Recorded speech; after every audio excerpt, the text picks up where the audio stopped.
Hey guys. I'm so sorry that I've had to be out. COVID is just so much fun.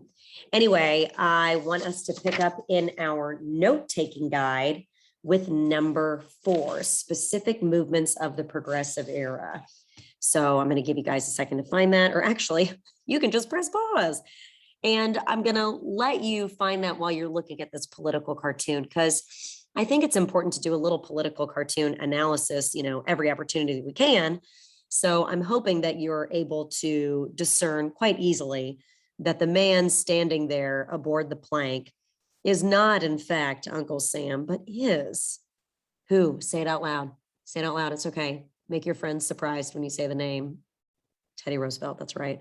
And you can tell it's Teddy because of the spectacles. I mean, that's pretty characteristic, because of the fact that, what is that large building in the background? It's the US Capitol. And he's holding some sort of a tool there. And can you make out what the word is on that tool? If you said investigation, you're right. And the words in what appears to be a gross meat sewage soup, how's that for appetizing, is meat scandal. So which muckraker immediately jumps to your brain? And if you're saying Upton Sinclair, even if it's not out loud, it's in your brain, you're correct. Yeah, Upton Sinclair with his book. Do you recall the title of it? The Jungle. And it's interesting because Teddy Roosevelt is pictured here because he's the president who is going to be inspired by what Sinclair wrote and actually kind of use his power as president in the bully pulpit to kind of pressure the public, to pressure members of Congress to go ahead and enact some change. So the tool you could probably call a rake, get it? Because of the idea that Upton Sinclair was a muckraker exposing corruption. Okay, let's leave that, maybe. Okay. That is something I told you about the other day. Feel free to press pause if you want and take notes on an optional assignment. If you're interested, see me and we'll work on it together. Okay, now let's start talking about some specific movements. And let's start with women's suffrage. So let's see, on Friday, you guys read some primary documents on women's suffrage, as well as the struggle for or the struggle against discrimination, right, by African Americans. I'm sorry, I swear, COVID brain. The struggle against discrimination towards African Americans, aiming for equality that's going to take place during this time period too. Let's break it down and start first with women's suffrage, okay? Excuse me. So we've got a little timeline here. I don't think it hurts to fill that in. And I realize that my timeline doesn't start with the year, so oopsie daisy. Go ahead and as you're filling in, starts in Seneca Falls in 1848. There's your year, okay? So in Seneca Falls, and hopefully you guys remember this from last semester, 1848, this is when a lot of women had been turned away from an anti-slavery convention in Great Britain. And they talked about how messed up that was. It's just indicative of larger problems of people not allowing marginalized groups to be represented. And so the women started to discuss their political station as well. And so that's how Seneca Falls grew into the first women's rights convention with roots in anti-slavery. So this is where women first demanded the right to vote. This is where they first demanded suffrage.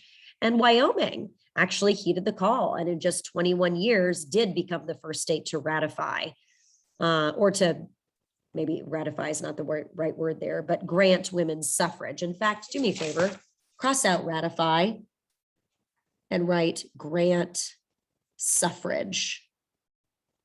So Wyoming becomes the first state to grant suffrage in 1869. And this should make sense to you. We talked about this last semester, how women were seen as more equal because they were working just as hard as the men were in clearing out the land as they moved west to achieve manifest destiny. Sorry for the sniffles, y'all. Some notable names, and we'll write some of these down in just a minute. So you know what? I'll come back there. So next, after Wyoming, 1890, you're going to have the NAWSA established. Now, here's what that stands for: National American Women's Suffrage Association. I'll let you write that.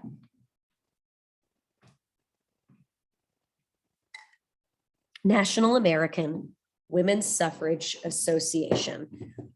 This is going to be, I mean, take a wild guess what they want, right? They're going to combine out of two groups that had been split in the second generation of suffragettes.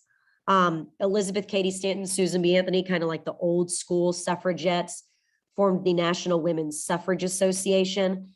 And some other women who didn't see eye to eye completely with Elizabeth Cady Stanton and Susan B. Anthony will form the American Women's Suffrage Association. So finally, they combine forces and realize that they should probably work together towards the same goal to actually bring it happen.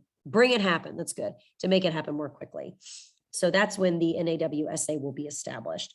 And finally, in 1920, we do have the 19th Amendment, which does grant women suffrage. Woohoo! Okay, so let's look at some of these leaders, shall we? Susan B. Anthony is a name you should write down. Does anybody have a Susan B. Anthony dollar at home? I have one in my desk. Actually, I don't think it's on my desk or in my desk. I think it's on my desk in a cute little clay dish. If anybody's friendly with Miss Headley, you can, pop up there and ask her to see it. But it's, it's a silver dollar, essentially, with Susan B. Anthony on the top. She is a suffragette who will actually get arrested publicly in 1872 for voting in New York. She's going to be fined $100 and she never pays it. She says it's ludicrous, which, by the way, guess what happened to Susan B. Anthony not that long ago with that crime? No, the government did not sue her ancestors for $100. President Trump pardoned her. Yeah, look at all those happy suffragettes. They're like, woohoo, Susan B. So she was pardoned on August the 18th, 2020. And President Trump said, this is ridiculous. How has this never been done? Well, President Trump was no stranger to controversy. So here was a response to President Trump's pardon. This comes from Deborah L. Hughes, who I believe is one of the managers of the Susan B. Anthony Foundation. Objection, Mr. President. Susan B. Anthony must decline your offer of a pardon. Here's why. Anthony wrote in her diary in 1873 that her trial for voting was the greatest outrage history ever witnessed. I mean, I know that you can kind of get tunnel vision when it's your life. I don't know if I would call it the greatest outrage, but it was, it was bad. She was not allowed to speak as a witness in her own defense. Well, that's messed up because she's a woman. Yeah, that's a problem. At the conclusion of arguments, Judge Hunt dismissed the jury. Okay, I get where she's coming from, and pronounced her guilty. She was outraged to be denied a trial by jury. Also, the opportunity to speak. I mean, that's clearly present in our due process rights. She proclaimed, I shall never pay $1 of your unjust penalty. To pay would have been to validate the proceedings. Ooh, to pardon Susan B. Anthony does the same. So I want you to think about that for a second. And I'm going to ask you about this when I return. So why don't you turn your packets over to the back? You see where you've got that lovely blank space where you're writing on all your proposed reforms the other day? Tell me whether or not you agree with this. To pardon Susan B. Anthony does the same, validates these proceedings. Do you agree or do you disagree? Do you think President Trump's pardon was okay or not okay? So why don't you pause the video for a second and give me just a sentence or two, and I'll ask you about this when I come back, okay? All right, so hopefully you paused. Okay, let's look at a couple more people. Elizabeth Cady Stanton, hopefully you guys remember her from Seneca Falls. She is the one who kind of led Seneca Falls, right? And she is the author of the Declaration of Sentiments. Do you guys remember how unbelievably similar it was to the Declaration of Independence? Whereas Great Britain had kept America down, men had kept women down, according to Elizabeth Cady Stanton. I hope you do remember that. Another name that you see there, Lucy Stone, you don't have to write her name down. Sorry, Lucy. But she's pretty cool. She was the first woman to earn a degree from Massachusetts. She made headwaves when she didn't take her husband's last name when they got married. She was the head of the American Anti-Slavery Society. And she really, really was the one who brought up how women should have the right to vote because they're being taxed without representation. And so, of course, she's alluding to the Declaration of Sentiments as well as the Declaration of Independence there. So that's kind of cool. And she was a little bit more extreme. So she split with Susan B. Anthony and Elizabeth Cady Stanton. And she's one of the founders of the American Women's Suffrage Association before the two joined forces to become the NAWSA. Okay. The other person I would like to talk to you about, I'm going to talk to you about Ida B. Wells later, is Alice Paul. So give me a minute to get there. And by the way, Alice Paul is the subject of one of the movies you can watch for extra credit this unit, and it's called Iron Jawed Angels. Okay. So Alice Paul is under leaders number 3. And it's ALICE, Paul, PAUL. So Alice Paul did this, what you see happening there. Can you guys tell what building is in the background? I know some of you sweet peas are saying, it's the White House, and you're right. And you've got women in front of it wearing their typical suffragette banners. And the sign says, Mr. President, how long must women wait for liberty? And just so you know, the president that they're talking to there is Woodrow Wilson, okay? Since women will get the right to vote in the 19th Amendment in 1920, this is taking place right around World War I, okay? And I know we haven't gotten there, we will. So Alice Paul organized the first ever picket outside the White House on August 28th, 1917, which is what you see there. Now, she's going to get arrested. They're a more militant group, the National Women's Party. That's the group that she organized. That's your answer for number 2, the National Women's Party in 1916. And when I say more militant, they're just more in your face.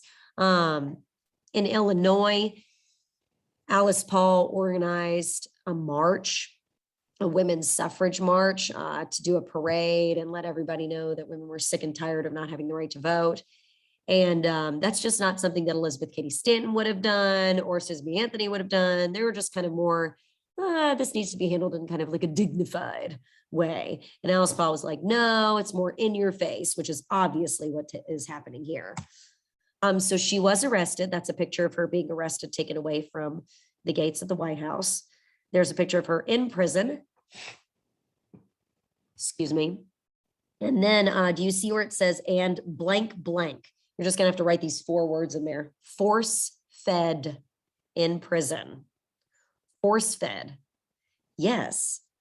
So Alice Paul went on a hunger strike. She really wanted to make sure that her point was getting across, that she had been arrested unjustly. If men had been doing that, they wouldn't have been arrested. And so she refused to eat in prison. And, you know, they couldn't have Alice Paul dying for not eating in prison. So they force fed her. And if you don't know what this is like, it's a pretty unpleasant procedure. I'll put the links to a video you can watch on YouTube that demonstrates, it's a scene from Iron Jawed Angels, but it involves stirrups. It involves a tube going down one's throat and raw eggs. So it is not pleasant. And when word got out that this had happened to her, it really won her some support from American people. They were like, seriously, these women are willing to do this for the right to vote? What's going on? Why can't they just have the right to vote? This is ridiculous. So that helped them get it, not gonna lie. And this just shows you how suffrage progressed prior to the 19th Amendment. So why don't you just press pause, look at this map a little bit and see how Georgia was kind of late to the game with all those other yellow states to let women vote. All right, so just some differences, first generation, second generation, third generation suffragettes. I feel like I already told you about a fair amount of this. So just some great images. There you go. And there you have Woodrow Wilson recognizing, all right, I feel like this needs to happen. So he says, I intend to vote for women's suffrage in New Jersey because I believe that the time has come to extend that privilege and responsibility to the women of the state. I think New Jersey will be greatly benefited by the change. The president of the United States. Of course, you know, that's not how an amendment works. The president just can't go in their home state and vote. Congress has to agree by 2/3 vote to say, yes, we want this to happen.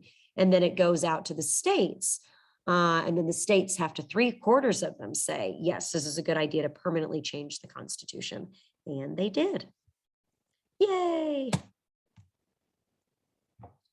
So I've got a couple of political cartoons that I think are really kind of interesting. So why don't you press pause? Well, turn your paper onto the back again, your packet, and write women's suffrage political cartoon 1. And then women's suffrage political cartoon 2. And I just want you to look at what you see here, pause it for a minute, see if you can't make out some of the signs, and just come up with your interpretation of what this cartoonist is saying in what they call a picture of the future by our much married artist. All right, so press pause, analyze this one. Okay, and this is political cartoon 2. If you would please press pause and analyze this one for a moment. Write what you see. There is a Schoolhouse Rock. I hear some of you saying, woohoo! So we'll watch that when I get back. Okay, let's talk about what's going on for African Americans as they're struggling against discrimination. So that's what you should write for number 5, the struggle for African Americans against discrimination.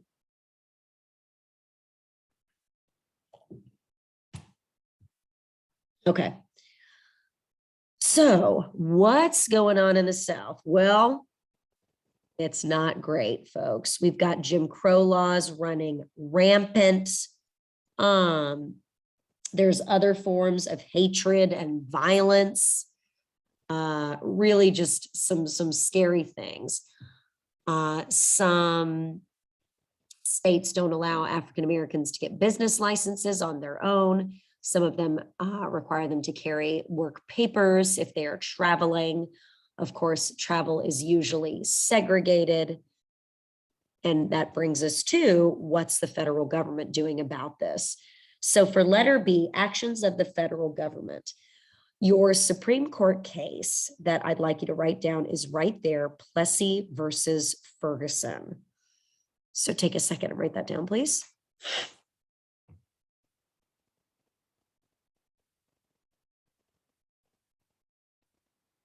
And the year is 1896.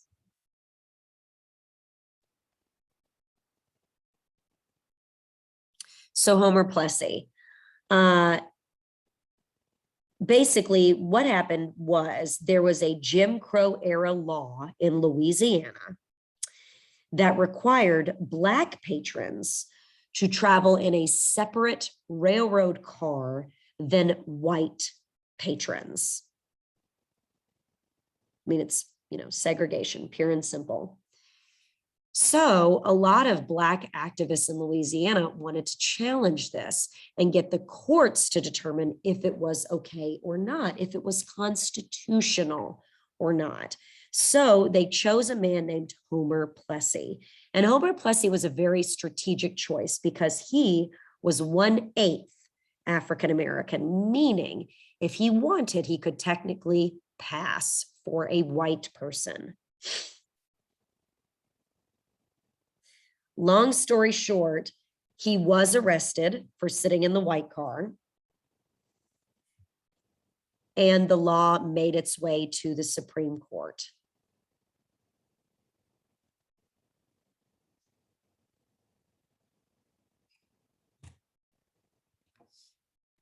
So I forget, one justice was not there for the decision or for the argument, so he could not vote. But the decision was 7-1 for Ferguson, meaning they ruled that separate but equal is constitutional. Separate but equal is constitutional, meaning nowhere in the Constitution does it say that I'm sorry, let me go back.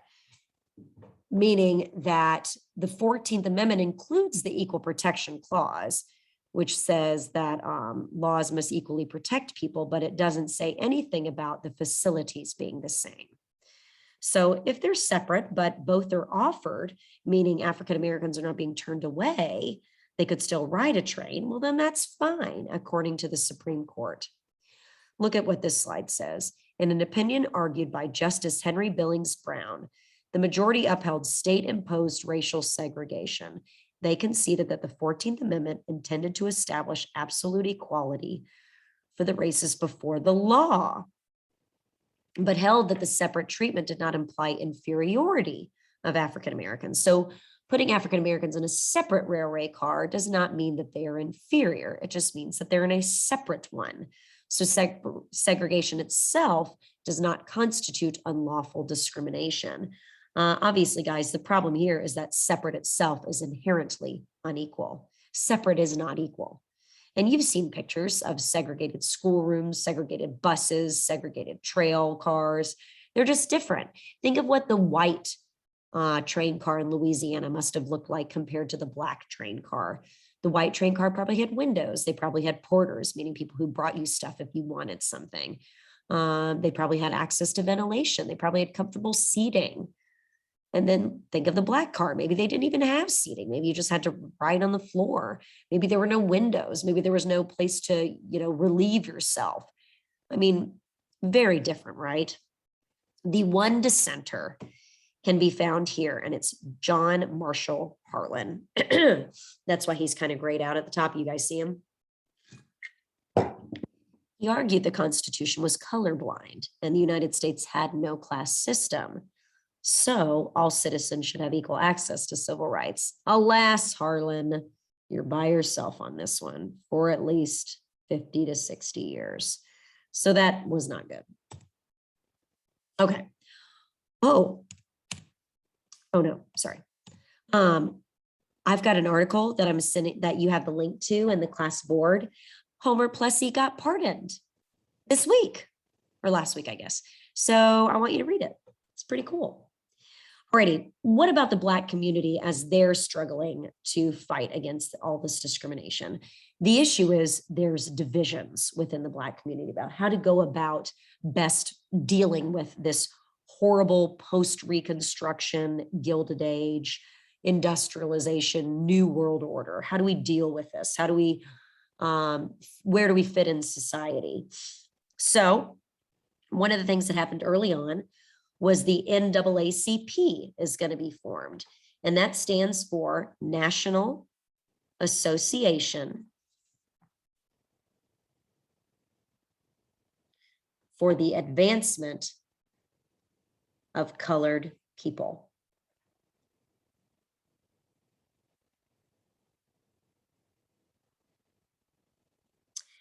And their goal is to challenge Jim Crow laws in the South.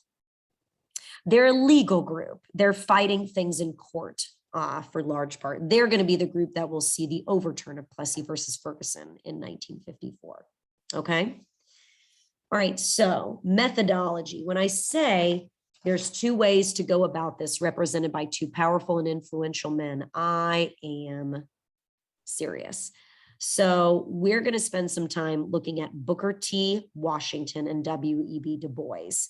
And I've uploaded 2 videos, or the links to 2 videos that I would like you to watch to get a better understanding of those 2 men before you fill in this next part, or you can just, power through and watch them when we're done. Just to give you an idea of what the public sentiment was at this time in our nation's history, I've included some political cartoons that are pretty graphic. They're pretty offensive. Just the word. This is titled Songs of the Sunny South. As you can see, it portrays African-American male heads that are lynched. By the way, you might recall a name from a slide earlier, Ida B. Wells. She was not only a suffragette, but she was also a muckraker, female journalist, an African-American who exposed the horrors of lynching in the South.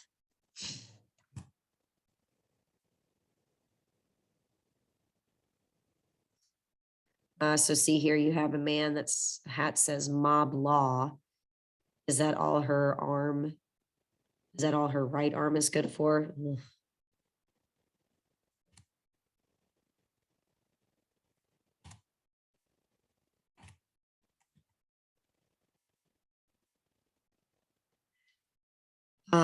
Giving some individuals, very few, a taste of being involved in the political process, whereas it's more so for white men. I don't know if you guys recall, but I told you during Reconstruction, you had a handful of African Americans elected to national office. And after the compromise in 1877 that ended Reconstruction in the military districts, meaning the KKK was allowed to run wild, and laws were allowed to be passed to disenfranchise African Americans throughout the South.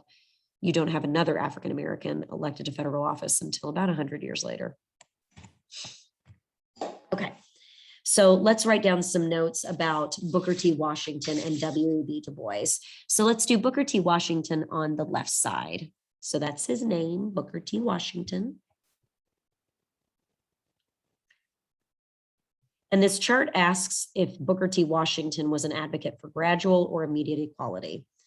The answer here is gradual. And you actually read a little bit of his speech from the Atlantic Compromise. And I think compromise is a key word there because it shows you that he's willing to kind of deal with some things and not go for what would be wanted by a lot of people, and instead make some concessions for compromise. He was an advocate of the stance that the Black population had to achieve economic independence before they achieved civil rights. This idea that the Black population had to tolerate discrimination while they worked to prove themselves to be equal, while they learned to stand on their own 2 feet. In Booker T. Washington's mind, and the people who believed him and the white population loved him, you can imagine why, over time, civil rights would follow. And here you've got a little primary source from Booker T. I will allow you to read that as you've already read a good bit from him in your activity on Friday. So the next question says, is this something that he would want with white help or without? Booker T. Washington would be very accepting of white help, so with.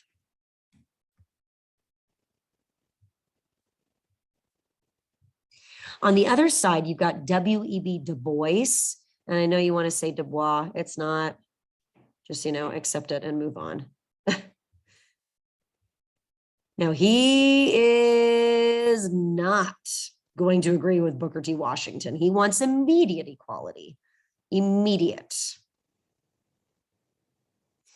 He believed that the Black population had to demand, look at that. You have a man with a speech about a compromise, and then W.E.B. Du Bois says that they have to demand social and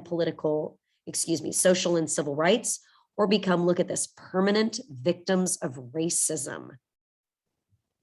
Permanent. The idea that African Americans had to fight for their rights. So with or without white help, WB is going to kind of go back and forth on that. He was less open to the idea as Booker T.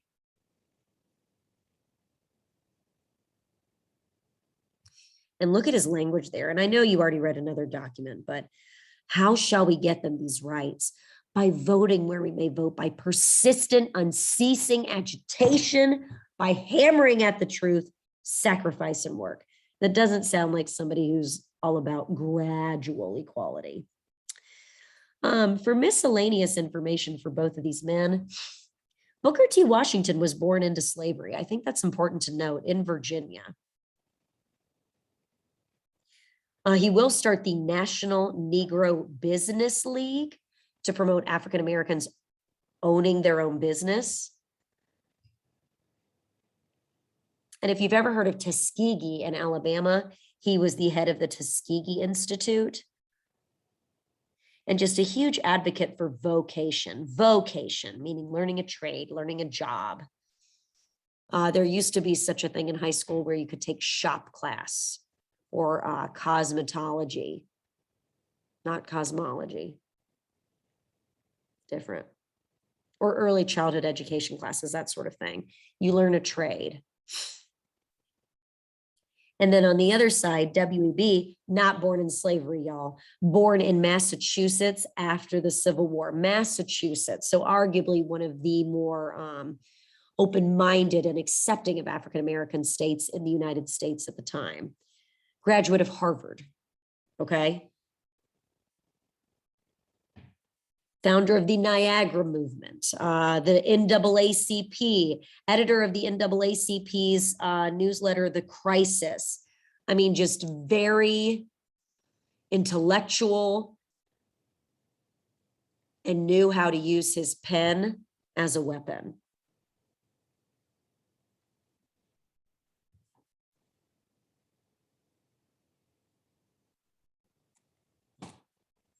You know, I think that question right there is really interesting. How do these leaders' opinions reflect the era in which they lived? Would leaders today make similar arguments? We might revisit that in class. So you read those documents on Friday, and I'm really curious as to who you believe was a stronger advocate for Black rights. Is it Booker T. Washington or W.B. Du Bois? So you can, answer that on the back of your note-taking guide packet with, one word, Booker T or W.E.B. And maybe just like a brief explanation of why. And I want you to think about how their different backgrounds might have influenced their opinions on things, right?